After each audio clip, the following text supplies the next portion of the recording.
안녕하세요.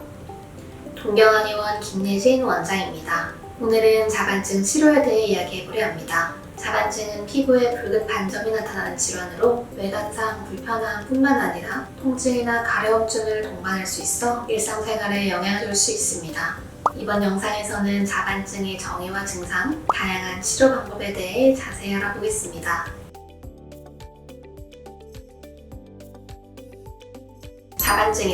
자반증은 피부 아래에 작은 혈관이 파열되면서 출혈이 발생하여 붉은 반점이 나타나는 질환입니다. 자반은 크기와 형태에 따라 다를 수 있으며 대개 팔다리와 몸통에 발생합니다. 자반증은 압력을 가해도 사라지지 않는 특징이 있습니다. 자반증의 주요 증상은 다음과 같습니다. 붉은 반점, 피부에 작은 붉은 반점이 나타납니다. 이는 시간이 지나면서 보라색, 갈색, 황갈색 등으로 변할 수 있습니다. 부종, 자반증이 있는 부위에 부종이 발생할 수 있습니다. 가려움증, 일부 환자는 가려움증을 느낄 수 있습니다. 통증, 반점 부위에 통증이 동반될 수 있습니다. 자반증의 원인은 매우 다양합니다. 대표적인 원인으로는 혈관염, 혈소판 감소, 혈액 응고 장애, 감염 혹은 특정 약물 등이 있습니다. 정확한 원인을 파악하는 것이 적절한 치료를 위해 중요합니다. 자반증의 진단은 임상 증상과 병력 첨취를 통해 진단되어집니다. 필요한 경우 추가 검사를 통하여 원인을 파악할 수 있습니다.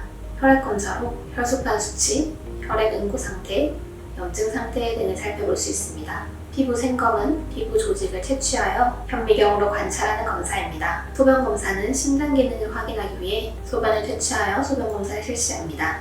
자반증의 치료는 원인과 증상에 따라 다릅니다. 자반증의 원인을 파악하여 근본적인 문제를 해결하는 것이 중요합니다. 예를 들어 혈소판 감소가 원인이라면 혈소판 수치를 정상화하기 위한 치료가 필요합니다. 자반증의 증상을 완화하기 위한 보조 치료 방법도 있습니다.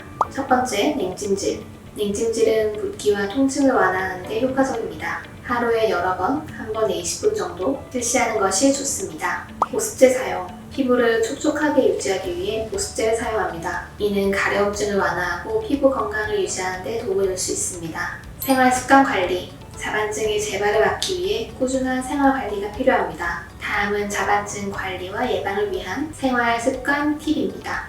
첫 번째, 균형 잡힌 식사. 영양가 있는 음식을 섭취하여 면역 체계를 강화시킵니다. 특히 비타민 C와 K가 풍부한 음식을 섭취하는 것이 좋습니다. 두 번째, 규칙적인 운동. 적절한 운동은 혈액순환을 돕고 전반적인 건강을 증진시킵니다. 하지만 과도한 운동은 피하는 것이 좋습니다.